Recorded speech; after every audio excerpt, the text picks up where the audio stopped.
Começa mais uma edição do JR 15 Minutos, o podcast da Record que aprofunda as notícias que mais mexem com a nossa vida. A violência onde menos se espera. A lei do feminicídio acaba de completar 10 anos no país. Mas esse tipo de crime não para de crescer. Em média, 4 mulheres são mortas por dia. A confiança como trunfo e o silêncio como garantia para cometer um abuso.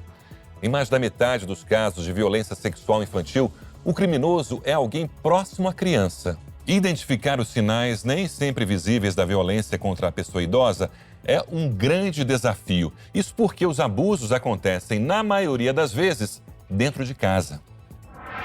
Casos de violência cometida por pessoas próximas estão cada vez mais frequentes. Feminicídios, abuso sexual infantil, agressões a idosos e até parentes tirando a vida uns dos outros. Crimes que chocam e levantam a pergunta: o que leva alguém a agredir ou até matar quem está tão perto? O Jornal da Record está produzindo uma série de reportagens sobre essa escalada de violência dentro de casa, trazendo histórias reais e buscando entender o que está por trás desses atos extremos. Quais são os sinais de alerta que indicam risco de agressão? Como as vítimas ou essas pessoas próximas podem buscar ajuda antes que a situação piore? Para ajudar a entender esse comportamento e como prevenir essas tragédias, recebemos o Dr. Quirino Cordeiro, professor adjunto de Psiquiatria Forense da Escola Paulista de Medicina da Universidade Federal de São Paulo, a Unifesp. Doutor, seja muito bem-vindo. Muito obrigado pelo convite e parabéns à Record por essa iniciativa de trazer à tona esse tema de tamanha relevância. Também participa dessa edição um repórter do Jornal da Record e também que entrevistou vítimas, familiares e especialistas para essa série, Romeu Piccoli. Romeu, o que você encontrou durante essa produção? Olá, Giovana, doutor Quirino. Olha, o que chama atenção é que os depoimentos fortíssimos que nós ouvimos nos últimos 15, 20 dias corroboram com as estatísticas que mostram que muitas vezes o perigo não está na rua, mas sim dentro de casa. Por isso o nome da série, Inimigo Íntimo. No primeiro episódio, nós mostramos a história da Aline, de 34 anos. Ela era formada em psicologia e foi assassinada pelo ex-companheiro dentro da loja em que trabalhava, em Sorocaba, no interior paulista. Há 9 meses, a dona Eliane sente falta da filha. É uma dor que não passa nunca. No começo, tudo parecia perfeito, bonito, maravilhoso, que toda mulher sonha com um homem perfeito. E aí começam, então, o ciúme, a possessão, começam as perseguições. Doutor Quirino, em média, 4 feminicídios são registrados por dia no Brasil. Só nos últimos 12 meses, mais de 20 milhões de mulheres sofreram algum tipo de violência. E a origem ou o desfecho da maioria desses crimes de feminicídio ocorrem no lugar onde a vítima deveria se sentir mais segura, que é dentro de casa. O assassino quase sempre é o marido, o companheiro, o namorado ou o ex.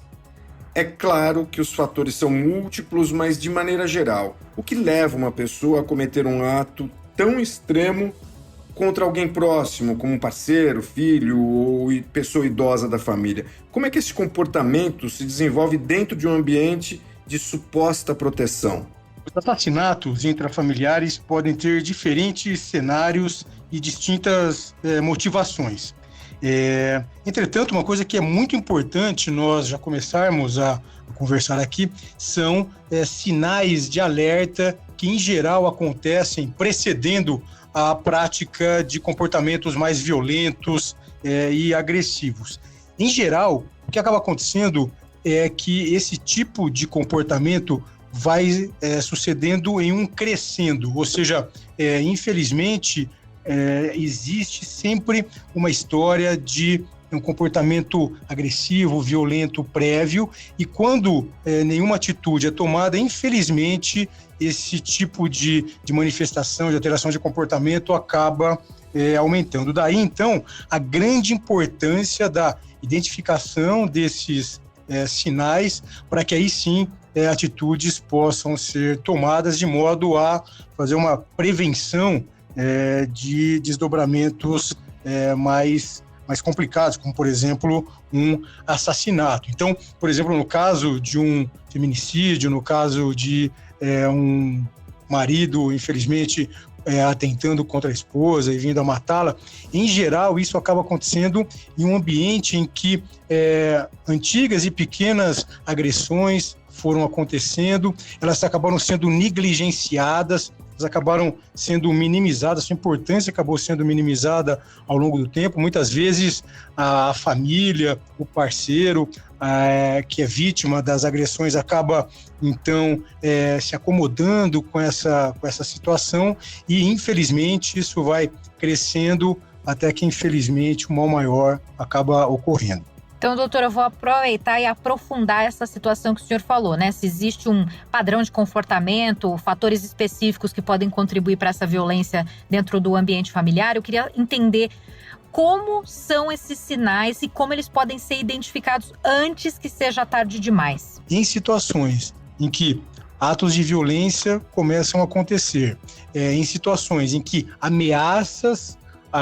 passam a ocorrer dentro do ambiente familiar. É sempre importante que medidas protetivas possam ser tomadas. É interessante porque, em que pese o fato do crime violento, da agressão, ter diferentes contextos, vários estudos têm mostrado que existe um padrão de comportamento, existe um perfil criminológico do agressor. Em geral, são homens jovens, porque homens jovens, em geral, acabam sendo mais violentos quando comparados com mulheres da mesma faixa etária.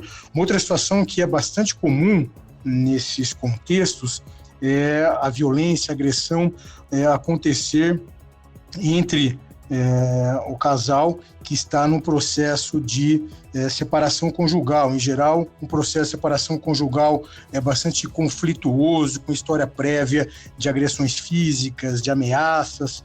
Outro contexto também que às vezes aparece é dificuldades ou disputas financeiras dentro do contexto familiar. Muitas vezes algumas pessoas acabam se sentindo prejudicadas, preteridas nesses momentos e, infelizmente, acabam, por vezes, tendo atitudes mais extremas.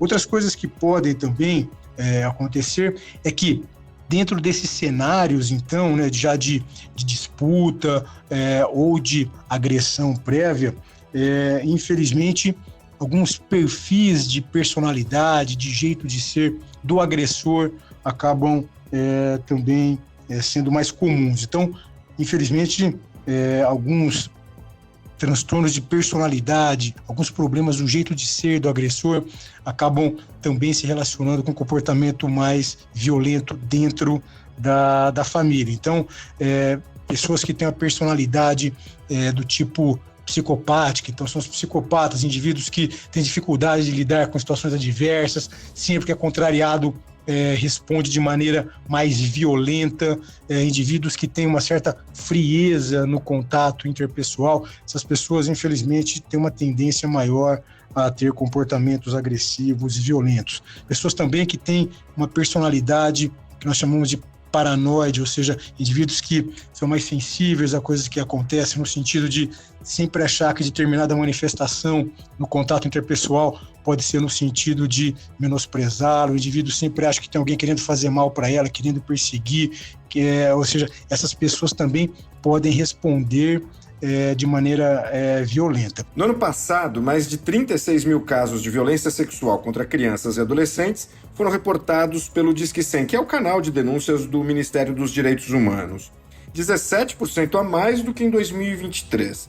Só este ano já foram registradas quase 7 mil denúncias. Como é que é possível identificar sinais de abuso em crianças?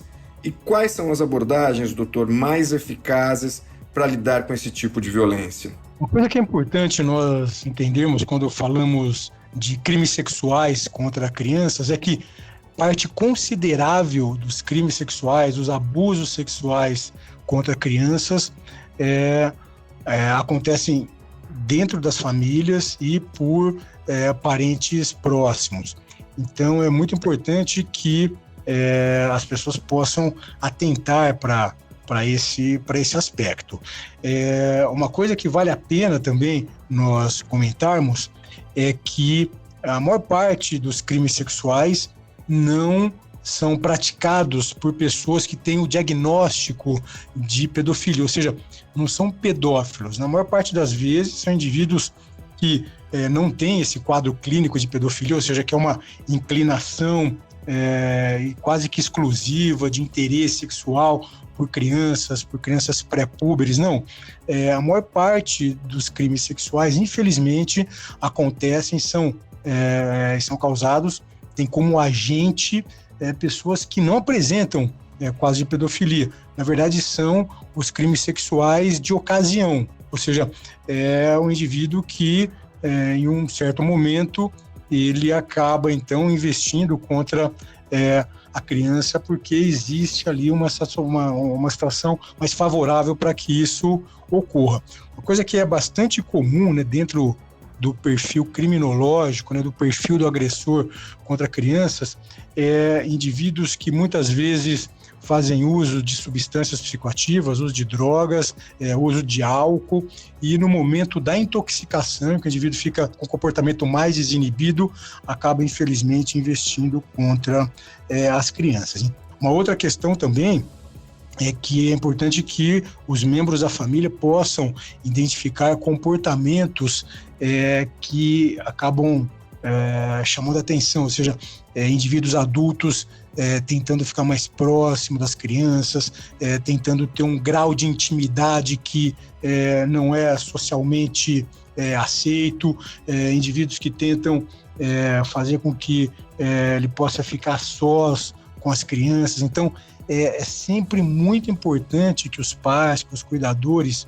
evitem a exposição dos seus filhos a essas situações de risco. Doutor Quirino, os casos de agressão a idosos, vamos mudar então para o lado dos idosos, eles frequentemente envolvem familiares próximos, né? O que está por trás dessa violência e como a gente pode proteger as pessoas mais velhas dentro das próprias casas, que isso acho que é a maior dificuldade, né? A agressão contra idosos acontece no contexto familiar em algumas situações. Muitas vezes, o indivíduo idoso que tem dificuldades para cuidar de si, para cuidar da realização das atividades de vida diária, que precisam de um cuidado mais próximo, que precisa de um cuidador. Quando esse cuidador é um membro da família, muitas vezes o cuidador acaba sendo submetido a uma sobrecarga de trabalho muito grande cuidando do idoso. E essa sobrecarga não é só de trabalho envolvendo ali as atividades físicas, né, do cuidador, estando sempre ali com o idoso, mas também existe um aspecto emocional, afetivo, que acaba desgastando muito o cuidador, acaba estressando muito o cuidador. E nessas situações, infelizmente, às vezes, o cuidador acaba investindo contra o idoso, ou seja, acaba não conseguindo dar conta de toda a situação de estresse a qual ela é submetida e, infelizmente, acaba agredindo o idoso. Essa é uma situação que, infelizmente, acontece. Doutor, o que o agressor sente antes, durante e depois de cometer um ato de violência contra alguém, da confiança dele, né? Existe um padrão de remorso ou ele geralmente se justifica de alguma forma para si mesmo? Indivíduos que acabam cometendo atos de violência, de agressão contra membros da família e que têm um perfil de personalidade, que tem um jeito de ser que é marcado por essa frieza do afeto, são indivíduos que não se importam muito com o sofrimento alheio, que têm um contato pouco empático nas relações interpessoais, ou seja, que tem um perfil de personalidade, de jeito de ser, essa personalidade psicopática. E esse indivíduo, infelizmente, ele pouco se comove, ele pouco se importa, ele pouco se mobiliza em virtude do seu comportamento violento. Aliás, em algumas situações, inclusive, esse indivíduo até sente prazer com a prática da violência. Esses indivíduos, então, que têm esse perfil de personalidade psicopática. Termina agora a edição de número 1135 do podcast 15 Minutos. Eu agradeço muito a participação do professor adjunto de Psiquiatria Forense da Escola Paulista de Medicina da Universidade Federal de São Paulo, a Unifesp, Dr. Quirino Cordeiro. Muitíssimo obrigado pela participação. Eu que agradeço, muito obrigado. Também agradeço a participação do Romeu Piccoli, repórter do Jornal da Record. Mais uma vez, obrigada, Romeu. Ô, Giovana, eu que agradeço. Doutor, muito obrigado também pela presença. É sempre muito legal estar aqui. Até a próxima. Esse podcast contou com a produção de David Bezerra e dos estagiários Amanda Fusita, Isabela Santos e Yasmin Logrado. Sonoplastia de Diego Marcondes. Coordenação de conteúdo, Deni Almeida. Direção editorial, Tiago Contreira. Vice-presidente de jornalismo, Antônio Guerreiro. Você pode acompanhar o JR 15 Minutos no portal r7.com, nas redes sociais do Jornal da Record e nas principais plataformas de streaming. A gente te aguarda no próximo episódio. Até lá!